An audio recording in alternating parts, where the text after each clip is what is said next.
하나님의 말씀은 요한복음 14장 16절에서 18절까지 보겠습니다. 신약성경 172쪽입니다.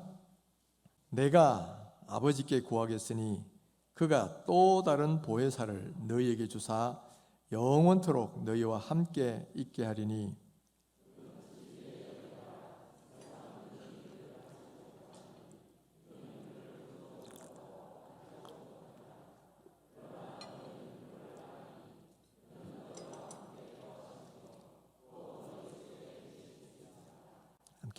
내가 너희를 고아와 같이 버려두지 아니하고 너희에게로 오리라. 아멘. 예수님께서는 3년 동안 이 땅에 있으면서 하나님의 말씀을 전하시고 또 천국 복음을 가르쳐 주시고 또 이렇게 병자들 치유하시는 사역하셨죠. 그리고 이후에 십자가 사역을 다 완성하신 후에는 이제 하늘나라로 승천하십니다. 그런데 예수님이 떠나가시면 남겨진 사람들은 고아처럼 될 거 아니에요. 그래서 그 어떤 마음들을 하시고 그 제자들과 그 모든 성도들을 고아처럼 버려두지 않으시고 또 다른 보혜사를 보내주시는데 그분이 누구냐 하면은 성령님이셔요. 그래서 성령님이 이 땅에 오셔서는 그 다음 예수님이 하셨던 것들을 그 사역들 대부분 또 그 이상의 어떤 일들까지 지금까지도 하고 계시더라는 거지요. 성령님은 제일 먼저 무엇을 하십니까? 우리 안에 오셔서 우리를 거듭나게 하시고 예수 믿게 만드시고 그래서 하나님의 자녀가 되게 만드시죠. 또 뿐만 아니라 우리 곁에 오셔가지고 우리를 위로하시고 우리를 위하여 기도해 주시고 또 우리를 변호해 주시기도 하고 또 우리를 하나님의 진리의 길로 인도해 주십니다. 또 그리고 우리에게 능력 주셔서 복음을 전할 수도 있게 하시고 또 능력 있는 그리스도의 삶을 살도록 만들어 주셔요. 또 그리고 우리의 인격까지도 변화시켜서 완전히 새로운 사람 되어서 살도록 그렇게 역사하시고 계시다는 거지요. 이렇게 성령님이 하시는 일이 쭉 따져보면 굉장히 많아요. 굉장히 많은데 이 많은 성령님의 사역을 딱 정리해서 이해하기 쉽도록 한다면 여러분 성령님께서 사역하시는 장소를 중심으로 분류해보면 아주 쉽게 이해가 됩니다. 특히 성령께서 사역하시는 장소로 따져보면 크게 세 가지가 있는데 그것은 세 가지 전치사로 표현할 수 있는 사역입니다. 첫 번째 성령님의 사역은 아내라는 의미를 갖고 있는 N의 사역이 있어요. N. 17절 후반절에 보시면 너희 속에 계시겠습니다 그랬죠? 너희 속에 계신다 그랬는데 여기 속이란 말이 헬라어로 N이란 말입니다. N. 영어로 하면 in. 성령님이 너희 안에 그렇게 거하신다는 말씀이죠. 성령님은 우리 안에 오셔서 가장 중요한 사역을 하시는데 우리 안에서 하시는 사역이 뭐냐면 우리를 거듭나게 하시고 예수님을 믿게 만드시는 사역이에요. 그래서 우리를 하여금 하나님의 자녀가 되도록 그렇게 만들어주시는 그런 사역을 성령께서 하고 계시다라는 거예요. 우리가 예수를 믿을 때는 내가 의지적 결단을 해가지고 믿는 것처럼 그렇게 보이죠. 물론 내 의지적 결단이 있지만은 근데 그 의지적 결단 저 깊은 속에는 뭐가 있냐? 내가 어떻게 그 의지적 결단을 할 수 있게 됐냐? 바로 성령께서 내 마음속에 믿을 수 있도록 믿고자 하는 마음을 주시도록 그렇게 이미 성령께서 역사하셨다는 거예요. 그런 성령의 역사가 없으면 우리가 믿고자 하는 마음 자체가 생겨날 수가 없다는 거죠. 그러니까 성령님은 바로 우리 안에 오셔서 가장 중요한 사역을 하시는데 우리를 예수 믿게 하시고 우리를 거듭나게 하시고 우리를 하나님의 자녀가 되게 하시는 거예요. 여러분 우리가 예수 믿고 구원받는 것보다 더 중요한 게 어디 있겠습니까? 그러니까 우리를 거듭나게 하시는 성령의 N의 사역이야말로 어떻게 보면 가장 중요한 사역이다 그렇게 말할 수가 있지요. 자, 성령님은 이렇게 우리 안에 N, 영어로 하면 in 안에 들어오셨는데 우리를 거듭나게 하시고는 또 뭐 떠나버리시고 또 혹은 들락달락 하시고 이런 게 아니다는 거예요. 우리 성령님은 우리 안에 한번 오시면 영원히 떠나지 않으시고 영원히 우리 안에 거하신다, 그렇게 말씀하고 계셔요. 우리 안에 거하시는 것을 전문적인 용어로 하면 내주하신다, 내 안에 거하신다, 그런 말이죠. 성령님이 우리 안에 내주하고 계신다는 거예요. 성령님이 우리와 함께 거하시고 우리 안에 내주하시면 어떤 결과가 일어나느냐? 바로 우리가 하나님의 자녀인 것을 인쳐주시고 보증해 주신다라는 거예요. 고린도후서 1장 22절에 이런 말씀이 있어요. 그가 또한 우리에게 인치시고 보증으로 우리 마음에 성령을 주셨느니라. 우리가 성령의 사역으로 말미암아 예수를 믿게 되면 어떤 결과가 나오냐? 하나님께서 도장을 꽝 찍어줘요. 인쳐진다는 게 도장 찍는다는 말이잖아요. 이 사람은 하나님의 자녀다 하고 도장을 꽝 찍어주고 그것을 보증해주는 보증으로 성령을 그 안에 보증으로 주셨다. 성경은 그렇게 말씀하고 있는 거예요. 그러니까 내 안에 성령님이 계신다는 이 사실보다도 내가 예수 믿고 거듭난 하나님의 자녀다는 것을 입증해주는 가장 중요한 보증이 없어요. 성령님이 계시다는 그 자체가 내가 구원받은 하나님의 백성이라는 것을 보증해주는 보증자다라는 거예요.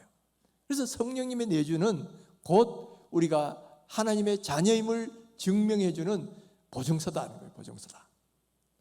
뿐만 아니라 성령님이 우리 안에 내주하심으로 일어나는 또 다른 파생되는 결과가 있는데, 그것은 바로 우리가 거룩하고 존귀한 자로 바뀐다라는 겁니다. 자, 성령님이 우리 안에 거하시면 우리는 성령님을 모신 하나님의 성전이 되는 거예요. 하나님이 계시는 곳이 하나님의 성전이잖아요. 그래서 고린도전서 3장 16절에 보면 너희는 너희가 하나님의 성전인 것과 하나님의 성령이 너희 안에 계시는 것을 알지 못하느냐.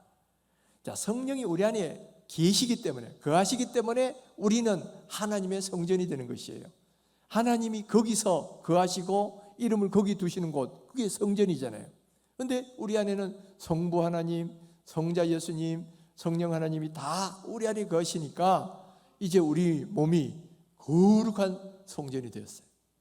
얼마 전까지만 해도 죄투성이에 아주 그냥 더러운 그런 존재였는데 이제는 성령님이 계시니 거룩한 성전이 되고 거룩한 곳이 되었다. 뿐만 아니라 아주 보배로운 존귀한 곳이 되었어요. 여러분, 우리는 예수 믿기 전에는 아주 보잘것없는 죄투성이 흠결 많은 그런 값어치가 하나도 없는 그런 질그릇과 같은 존재죠. 그런데 그 질그릇 안에 무엇을 담았느냐? 바로 성령님을 모셨어요. 우리 질그릇 안에 성령님이 보배 같은 분 아니야. 그러니까 우리는 보배에 담은 질그릇이 되어버리는 거예요. 그래서 우리가 이제는 보배에 담은 질그릇, 질그릇은 질그릇인데 이제는 보배를 담았기 때문에 함께 존귀하게 바뀐 그런 존재가 되었다는 거예요. 그래서 성령님이 내 안에 계시면서 이 죄맞고 흠터성의 사람이 이 거룩한 자가 되고, 그래서 성도라 그러잖아요. 거룩한 성도가 되고, 또 뿐만 아니라 이런 싸구려 값없이 없고 그냥 멸망당할 수밖에 없는 이런 존재가 이제는 보배에 담은 질그릇, 그런 아주 고귀한 존재로 바뀌었다라는 거예요. 그러니까 여러분, 성령이 내 안에 들어오셨다는 것이 얼마나 감사한 일인지 몰라요. 이것이야말로 은혜 중에 은혜고 기적 중에 기적이다. 그래서 여러분, 성령님이 내 안에 오신 것을 감사하십시오. 한번 따라해 보십시다. 성령님 감사합니다. 네, 이거 감사하셔야 돼요. 두 번째 성령님 사역은 함께라는 의미의 파라의 사역이 있어요. 파라.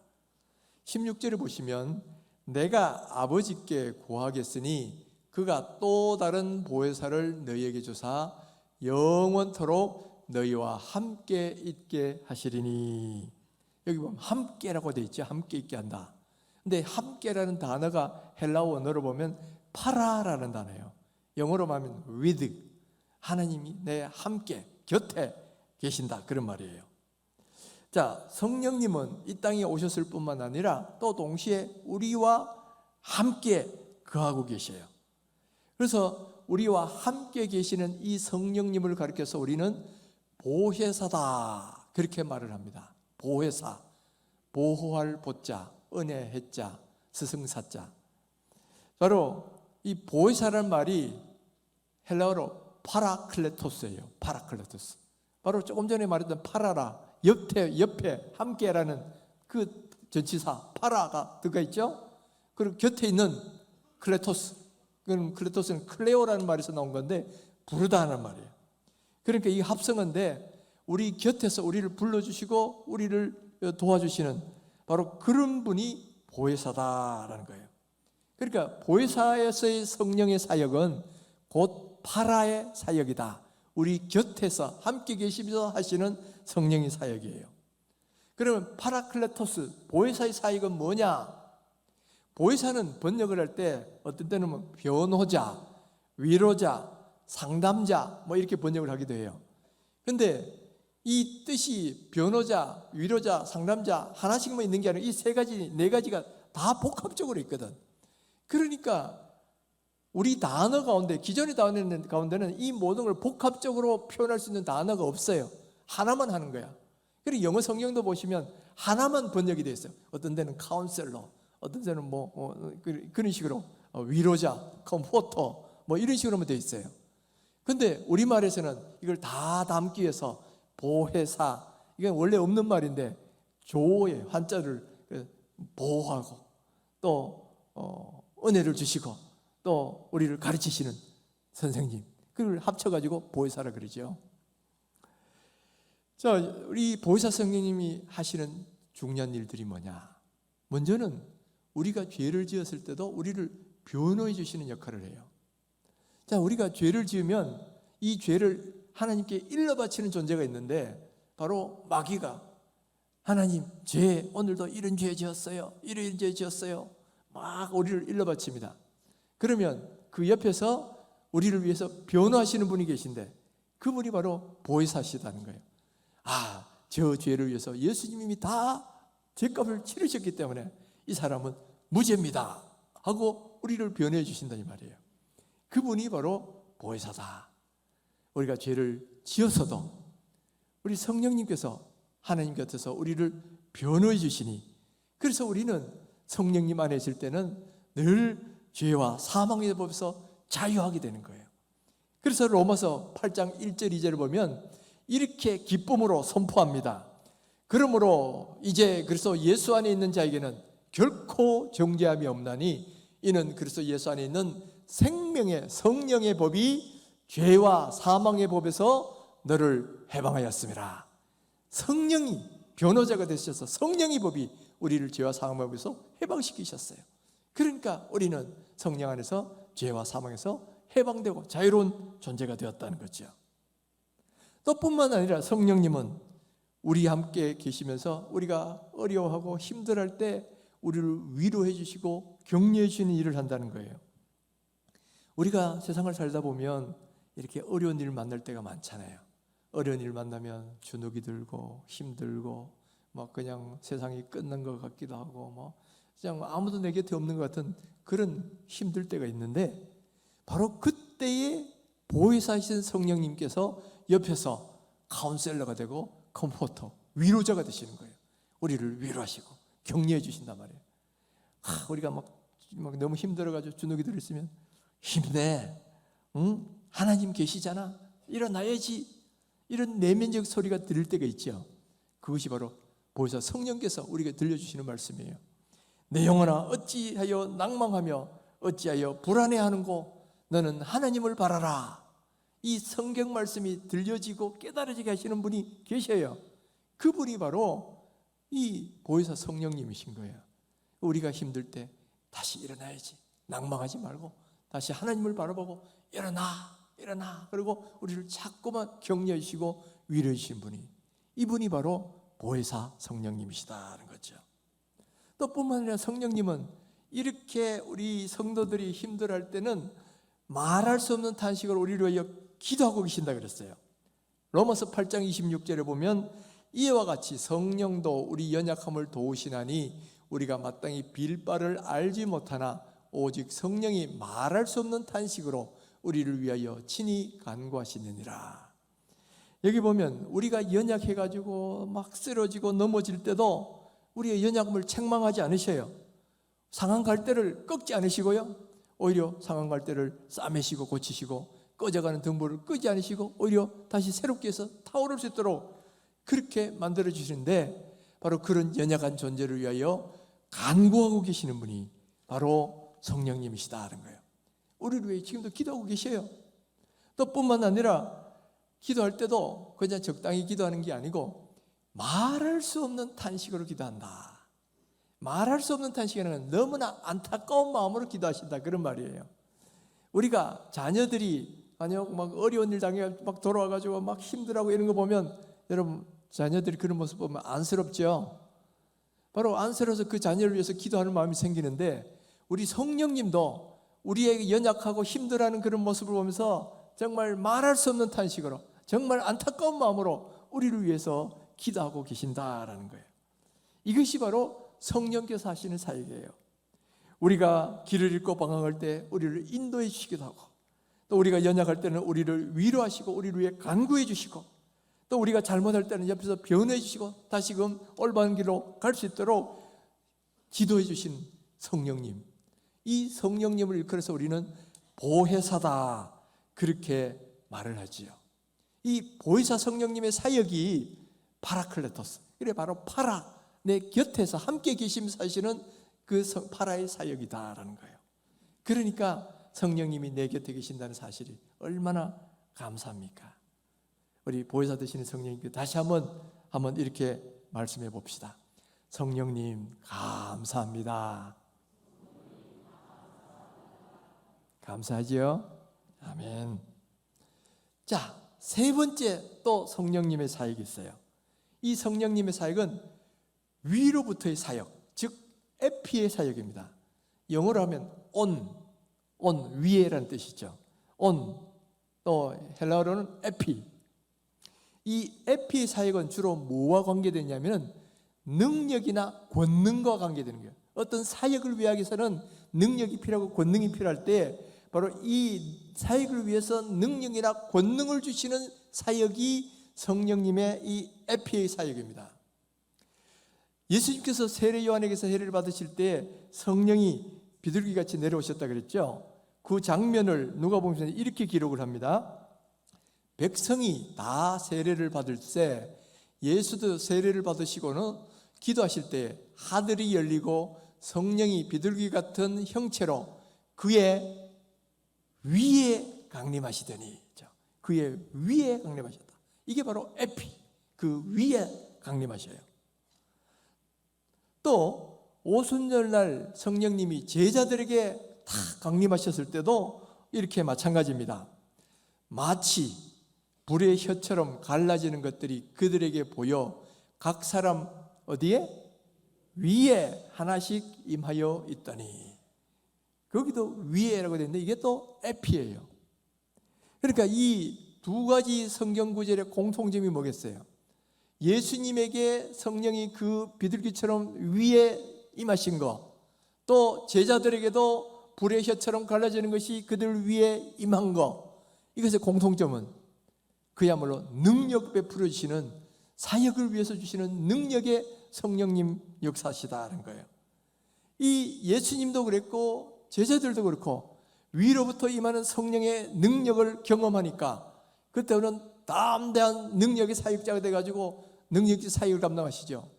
예수님께서도 세례 받으실 때 성령의 기름 부음을 받으니까 보다보다 3년 동안 공생의 사역, 병자도 고치고 말씀도 전하시고 나중에 십자가 지시는 일까지도 능력이 감당하시잖아요.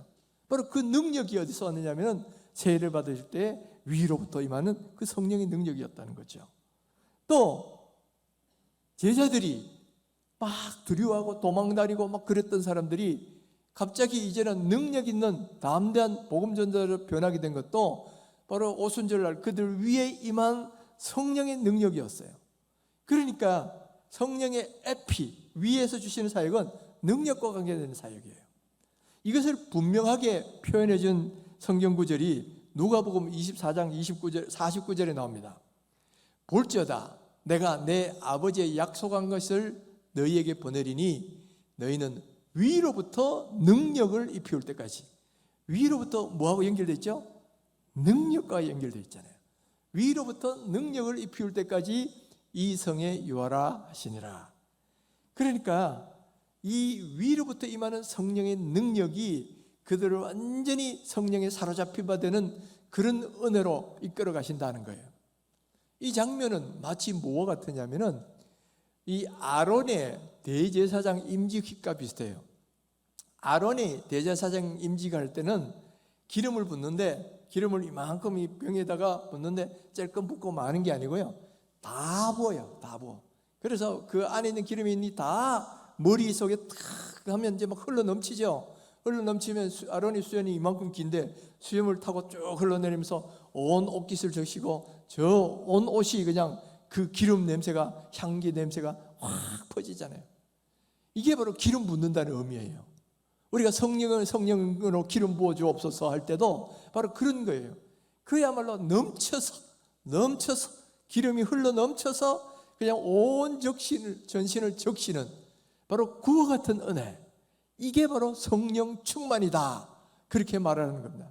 그런 식으로 성령 부어주실 때 성령으로 충만하게 되고 성령 충만하니까 능력 있고 권능 있는 사역을 감당하게 된다라는 거예요.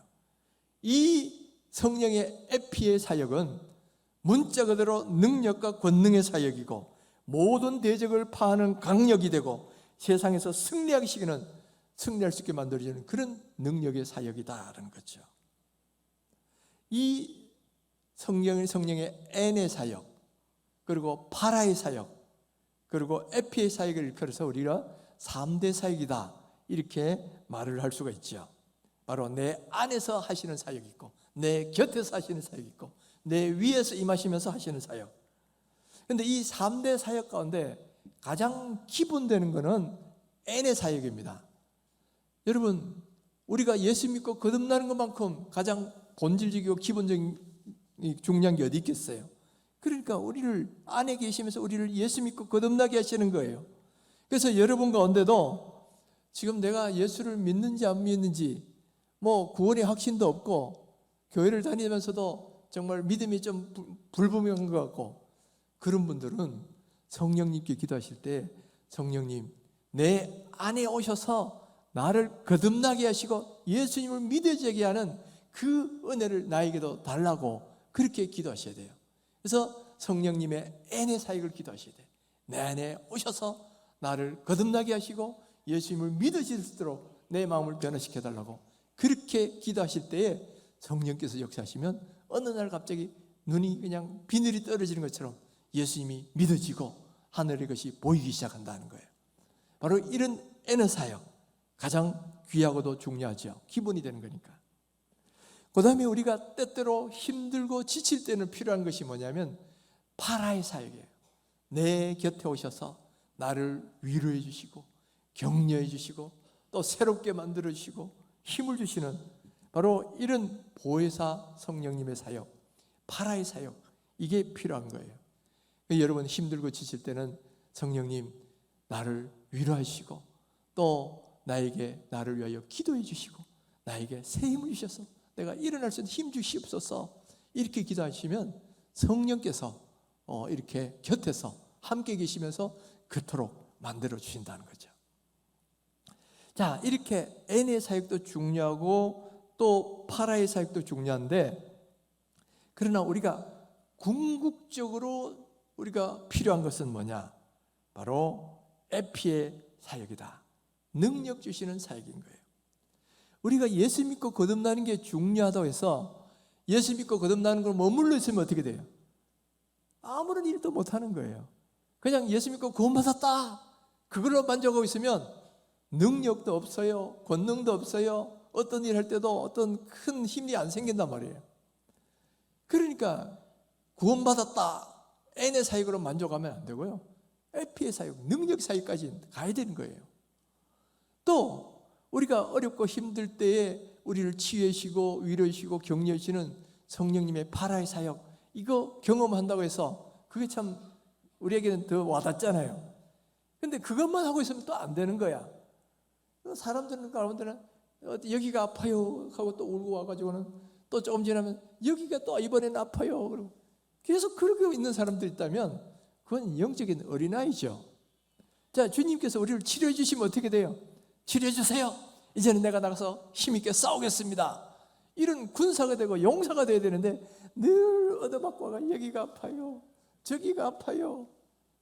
뭐 그런 그리스도인이라면 이건 영적으로 어린아이야, 어린아이. 우리는 거기 머무르면 안 되는 거예요. 자, 여기 아픈 거 치료받았으면 주님 다시 능력 주세요. 이제는 능력 있게 나가서 복음도 전하고 주님을 위해서 봉사도 하고 이제 능력 있는 사역 살게 해주세요. 이렇게 기도하고 나가야지. 늘 위로만 받으려고 그러고 늘 뭐 좀 거기에 어린아이 머물러 있으면 안 된단 말이에요. 우리를 영적 어른이 되게 하고 능력 있는 사역자가 되게 만드는 것은 바로 성령님의 에피의 사역, 바로 위로부터 능력 주시는 성령 충만함의 사역, 바로 그 은사를, 그 은혜를 우리가 경험을 해야 된다는 거죠. 예수님께서도 세례 받으실 때 성령 받기 전에도 이미 안에는 성령이 늘 함께 계셨어요. 그럼에도 불구하고 그것 가지고는 사역을 감당할 수 없으니까 세례 받으실 때에 비둘기같이 임하시는 그 성령의 기름 부음을 받았잖아요. 그러니까 그 능력으로 3년 동안 공생의 사역을 하신 거예요. 제자들도 마찬가지예요. 제자들도 예수님과 함께 다닐 때 성령님의 은혜를 경험한 거예요. 그래도 충만하게 경험 못하니까 이렇게 도망다니고 두려워하는 그런 모습이었는데 이번에 성령께서 위로부터 주시는 능력을 경험하니까 이제는 담대히 복음 전합니다. 베드로가 안전뱅이를 일으키고 하루에 설교했을 때 3,000명이 회개하는 그런 놀라운 능력이 어디서 나왔느냐면 바로 성령께서 위에서 부어주시는 그 성령의 에피의 사역을 경험했기 때문에 성령이 충만함을 경험하니까 바로 그러한 같은 능력 있는 사역을 감당할 수 있었다는 거죠. 오늘 우리가 사모하고 추구하고 기도해야 되는 것도 바로 이 성령의 에피 사역이라는 거예요. 성령님, 오늘 우리 가운데 임하시되 기름 부어 주옵소서. 마치 이 아론이 그냥 온 적신이 기름이 막 푹 젖은 것처럼 우리도 하나님의 성령으로 사로잡히고 성령으로 가득 채워질 수 있도록 성령 부어달라고 바로 이것을 위해서 기도해야 된다는 거예요. 여러분이 교회에 나오는데 힘도 없고 은혜도 없고 그냥 기쁨도 없고 적당히 그렇게 다니시는 분이 있다면 여러분들 정말 내가 기쁨으로 예배하고 능력 있게 신앙생활 할 수 있도록 해달라고 여러분 그걸 위해서 기도하셔야 되는 거예요. 또 그 다음에 복음 전도 하나도 못하고 입이 안 떨어지고 또 이 봉사를 하니까 힘들고 아이고 뭐 꼭 이래야 뭐 신앙생활 하나 자꾸 이런 마음이 든다 그러면 여러분도 바로 능력의 성령님을 경험하셔야 된다는 거예요. 그러니까 여러분 우리도 성령님의 기름 부으심을 경험하면 오순절날 이후의 제자들의 삶처럼 능력 있는 그리스도인의 삶, 담대한 그리스도인의 삶, 정말 기쁘고 즐거운 그런 신앙생활을 할 수 있는 그런 성도들로 바뀔 수 있다라는 거예요. 지금 우리에게 가장 필요한 것이 특별히 우리 교회에 지금 가장 필요한 것이 바로 이 성령님의 에피 사역이다라는 거예요. 지금 뭐 우리 교회만 그런 게 아니지만은 한국 교회 전체가 2년 반 동안 코로나 시간을 지나왔어요. 이 코로나 시대를 지나면서 한때는 예배만 겨우 드리고 집에 간 적도 있었고 한때는 그 예배도 못 드리고 집에서 영상으로만 드릴 수밖에 없는 그런 시간들도 있었지요. 그러다 보니까 나도 모르게 그런 신앙생활에 익숙해지면서 이게 편한 거야. 그러니까 이제 거기에 따라서 같이 믿음도 그 다음에 점점점 열심을 잃고 적당히 그냥 아유 예배 드렸으니까 할 일 다 했다. 그리고 집에서 TV 보고 여행 가고 뭐고 이런 모습이 되고 있단 말이에요. 그런 가운데 사실은 우리의 영은 어떤 상태가 되면 영이 죽은 거예요. 죽은 거. 그런 모습은 영이 죽은 거예요. 지금 여러분 보세요. 지금 아직 이 거리두기 해제가 됐지만 아직 교회를 안 나오는 사람이 지금 평균 20%가 넘어요. 이분들 어디 가 있겠어요? 그분들은 영이 그만큼 벌써 죽은 상태처럼 돼버린 거예요. 아니면 마른 뼈처럼 되었든지, 오랫동안 다니면서 영이 그냥 능력 있는 군대가 돼야 되는데 그게 아니라 마른 뼈처럼 다 말라 비틀어져 버린 그런 모습이 되든지, 아니면 일어나지 못하는 안진뱅이 신앙이 되어 있든지, 이게 코로나 시대를 지나면서 오늘 우리의 모습이에요. 오늘 우리 찬양 때 참 아름다운 찬양을 했지만은, 그러나 여러분 이 찬양하시는 분들의 숫자가 어때요? 절반밖에 안 돼요. 코로나 이전에 절반밖에 안 돼. 나머지 절반 어디 갔어요? 이게 바로 우리의 현실 모습이란 말이에요. 성가대만 그런 게 아닐 거라고. 봉사부도 마찬가지고, 기도하는 자리도 마찬가지고, 또는 뭐 이 교사들도 마찬가지고, 절반 어디 갔지? 없어졌어요. 이게 오늘 우리의 모습이라니 말이에요. 바로 마른 뼈처럼 말라버린 것이고, 또 안전뱅이 신앙이 되어버린 것이고. 여러분, 이런 우리의 모습을 정확히 보셔야 돼요. 아유, 나는 참 이게 편해. 그 자체가 이미 병든 신앙입니다. 병든 신앙. 여러분, 바로 이것이 병든 신앙을 알고 일어나셔야 돼요. 하나님 우리에게 주시는 말씀은 분명합니다. 열심을 품고 주님을 섬기라 그러지, 적당히 주님을 섬기라 그러지 않아요. 너희는 차든지 뜨겁든지 하지 미지근하게 하지 말아라. 토하여 내친다 그러셨어요. 그러니까 우리가 믿음이라는 것은 정말 뜨겁게 열심히 힘을 다해서 해야 되는 게 우리 신앙생활인데, 이 코로나를 지나면서 우리의 믿음이 적당히 그냥 편안한 게 좋다, 꼭 그래야만 구원받나, 뭐 이런 식으로 해가지고 이제는 점점 이 말씀부터 멀어지고 열심히 살기보다는 적당히 살아가려는 이런 모습이 오늘 우리의 모습이다. 이렇게 병들었으면서도 병든 것 자체를 모르는 것 자체가 더 심각한 문제죠. 라디게 교회에 하나님이 책망하실 때 뭐라 그랬어요? 너희가 뻘거벗었으면서도 뻘거벗은 것을 알지 못하는도다. 그러니까 그 자체가 병든 건데도 그것조차도 깨닫지 못하고 여전히 거기에 머물러 있는 분들도 많이 있단 말이에요. 지금 우리에게 필요한 것이 뭐겠어요? 다시 우리를 살리시는 성령의 은혜가 필요하다. 다시 우리를 살리시는 성령의 능력이 필요하다는 거예요. 그래서 에스겔서에 보면 이런 죽은 영혼을 살리시는 성령의 역사에 대해서 여러 가지 환상을 통해서 말씀하고 있지요. 37장에 보면 에스겔 골짜기에 마른 뼈들이 막 그냥 엉망처럼 뒤적여 있는데, 거기에 하나님의 말씀이 대언이 일어납니다. 그리고 거기에 성령의 생기가 들어가니까 그 뼈들이 합쳐지고 이제는 사람 몸이 되고, 그 안에 생기가 들어가니까 살아나가지고 막 움직이는 큰 군대가 되지요. 또 에스겔서 47장에 보면 저 성전문에서 나오는 생수의 강이 흘러가니까 사해 바다, 고기가 전혀 살 수 없는 사해 바다가 고기가 사는 생명의 바다가 되고, 그리고 그 옆에는 고기를 잡는 어부들이 사는 어촌이 만들어지고, 또 강 좌우에는 생명나무 열매들이 탁 맺히는 그런 생명의 역사가 일어나더라는 거죠. 바로 우리를 살리시는 성령의 은혜와 능력이 임하면 이와 같은 큰 은혜의 역사가 일어나게 되어 있다. 그러니까 여러분, 지금이야말로 우리에게 필요한 게 뭐겠어요? 우리를 살리시는 이 성령의 은혜가 필요하고 성령의 능력이 필요하다는 거예요. 여러분, 우리가 지금 코로나 시대에 해왔던 이게 표준이 아니에요. 물론 코로나 이전도 완전히 하나님 기뻐하시는 수준까지도 아니지만은 지금은 그때보다도 지금 못하고 있으니까 다시 그 우리의 믿음이 회복되어야 된다는 거예요.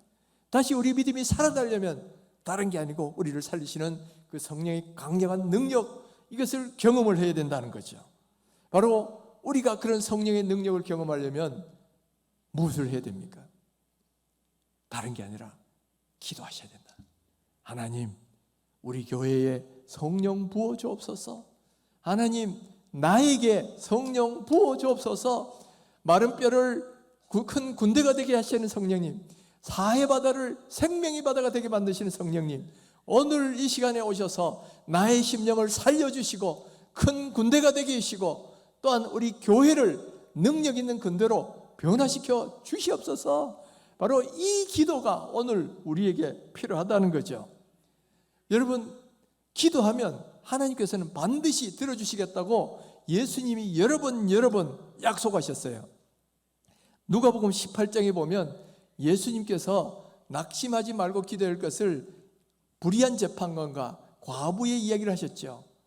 어떤 마을에 재판관이 있었는데 하나님도 두려워 안 하고 사람들을 아주 무시하는 그런 악한 재판관이에요. 그런데 그 악한 재판관도 백 하나 없고 남편도 없고 돈도 없고 그런 사람이 과부가 와서 날마다 쪼르니까 나중에는 아무리 하나님도 두려워하지 않고 사람도 무시하는 사람이지만은 이 날마다 쪼르는데 감당할 수가 없으니까 그 청을 들어줬다는 이야기죠. 그러면서 예수님이 그 이야기를 하시면서 이렇게 말씀하셨어요. 불의한 재판장이 말한 것을 들으라. 하물며 하나님께서 그 밤낮 부르짖는 택하신 자들의 원한을 풀어주지 아니하시겠느냐. 밤낮 부르짖는 택한 자들, 자녀들의 부르짖음을 원한을 풀어주신다는 거예요. 또 뿐만 아니라 예수님 이렇게도 또 말씀하셨어요. 너희가 악할지라도 좋은 것을 자식에게 줄 줄 알거든 하물며 너희 하늘 아버지께서 구하는 자에게 성령을 주시지 않겠느냐. 그러니까 악한 자라도 자기 자식 달라는 건 다 좋은 거 줄 줄 안다는 거예요. 하물며 하늘에 계신 좋은 아버지신 하나님이 그 자녀들이 밤낮 성령 달라고 구하는데 성령 주시지 않겠느냐. 주신다 이 말이죠. 그러니까 여러분, 지금 우리가 할 일은 뭐냐면은 하나님께서 성령 부어달라고 기도하는 일이에요. 성령님을 부어주셔서 내 영혼이 살아나고 우리 가정이 살아나고 우리 교회가 살아날 수 있도록 성령 부어달라고 기도하면 분명히 밤낮 부르짖는 자의 기도 주님 들어주신다 그랬어요. 주여 뜻대로 무엇을 구하면 들어주신다 그랬어요. 그러니까 여러분 그 약속을 믿고 구하자는 거예요. 우리가 기도하면 예루살렘 교회 성도들이 열흘 동안 합심해서 열심히 기도하니까 오순절날 성령의 역사가 일어났지요. 마찬가지로 우리도 밤낮 성령 달라고 기도하면 하나님 분명히 부어주십니다. 우리 교회도 변화시켜 주셔요. 그래서 우리가 찬양했던 것처럼 자녀들은 예언하고 젊은이들은 환상을 보고 늙은이들은 꿈을 꾸는 전 세대에 이런 놀라운 성령의 변화들이 일어날 수 있다라는 거예요. 우리 교회는 지난 거리두기가 해제됐던 5월 달부터 기도 운동을 시작을 했지요. 그래서 하루 1시간 기도하자. 너희가 1시간도 기도할 수 없더냐? 이 주님의 말씀에 의지해서 하루 1시간 기도하기 해가지고 했는데 40몇 명이 자발적으로 지원을 해주셨고 또 그 외에 많은 분들이 하루 1시간까지는 안 돼도 같이 기도에 동참했어요.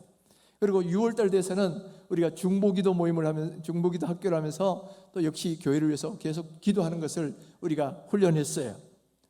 근데 기도는 그때 하고 끝내는 게 아니에요. 그때도 했지만 계속 해야 되는 거다 말이에요. 하나님께서 성령 부어주실 때까지 계속적으로 기도해야 되는 거예요. 그래서 여러분 끝까지 기도해야 되는데 우리가 새벽마다 요즘 기도합니다. 사실은 새벽마다 하나님 우리에게 성령 부어달라고 새벽마다 같이 막 부르짖고 기도를 하는데 근데 문제는 뭐냐면 나오시는 분들이 많지는 않다는 거예요. 새벽마다 부르짖긴 하는데 이 새벽에 요즘 보면 한 35명에서 40명 그 사이로 오셔요. 그래도 뭐 코로나 때보다 많이 오신 거죠. 또 금요기대는 코로나 이전은 150명씩 오셨는데 지금은 절반도 안 와요. 그러니까 이게 우리가 계속 부르짖긴 하지만은 많은 성도들이 함께 힘을 다해서 부르짖어야 되는데 기도하는 사람이 그렇게 많지는 않다는 게 이게 문제예요. 이게 문제. 그래서 우리가 지금 우리에게 필요한 건 뭐냐면 더 많은 사람들이 기도의 자리로 나오시는 거예요. 더 많은 사람이 기도의 자리에 나와서 기도하고 부르짖고 밤낮 부르짖고 새벽 부르짖고 금요일날 수요일날 부르짖고 주일날 부르짖고 하면 주님 우리 기도 이거 안 들으시겠어요? 분명히 들으실 거다 말이야. 그러면 예루살렘 교회에서 일어났던 그와 같은 놀라운 일들이 우리 교회도 일어날 수 있습니다. 그러니까 이걸 믿으셔야 돼요. 하나님의 약속을 믿으셔야 돼. 그리고 믿고 기도하는 일이 필요하다.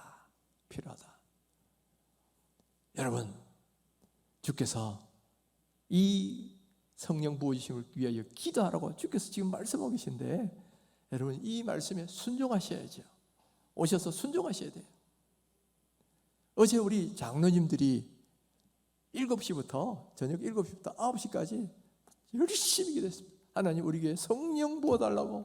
그리고 우리 교회 모든 부서들마다 주일학교 부서, 청년들, 비청세대들, 또 연세대 되신 분들까지 하나님 성령 부어달라고 뜨겁게 기도하고, 아픈 분들 명단을 놓고도 기도하고요, 안 나오는 분들 이름을 부르면서 기도하고 기도하셨어요. 이 장로님들이 기도하면 이제 시작인 거야. 이제는 권사님들도 기도하셔야 돼요. 권사회, 여러분 모이셔서 뭐합니까? 이름만 권사하면 안 되는 거예요. 여러분이 중직을 주실 때는 더 많은 걸 기대하시는 거고 더 많은 책임도 물으시는 거예요. 그러니까 여러분 기도하셔야 돼요. 집사님들 기도하셔야 돼요. 그러니까 함께 합심해서 기도하면 하나님이 기도 들으신다. 특별히 이번에 이제 한 달 뒤에 예담삼 기도해야 하는데, 여러분 기도 준비를 많이 하셔요. 해가지고 예담삼 하면 우리가 매년마다 큰 은혜가 있었잖아요. 큰 은혜가 있고 또 가정마다 기도 제목이 막 응답되는 일도 많이 일어났어요. 그러니까 여러분 우리가 이렇게 기도하면 첫째는 우리의 심령이 살아나고, 아멘입니까? 예, 우리의 심령이 살아나고, 우리 교회가 살아나고, 우리 가정이 회복되고, 우리 자녀들이 축복받는다. 이와 같은 일들이, 놀라운 일들이 기도할 때 일어난다라는 거예요. 믿습니까? 바로 이런 일이 일어나요. 그래서 여러분 우리가 이 성령의 은혜를, 능력을 사모하시고 기름 부음에서 기도하십시다. 그럴 때 이와 같은 놀라운 은혜의 역사가 나타날 줄 믿습니다. 더욱더 기도의 자리에 나오셔서 함께 기도하시는 우리 귀한 성도님 되시기를 주님의 이름으로 축원합니다.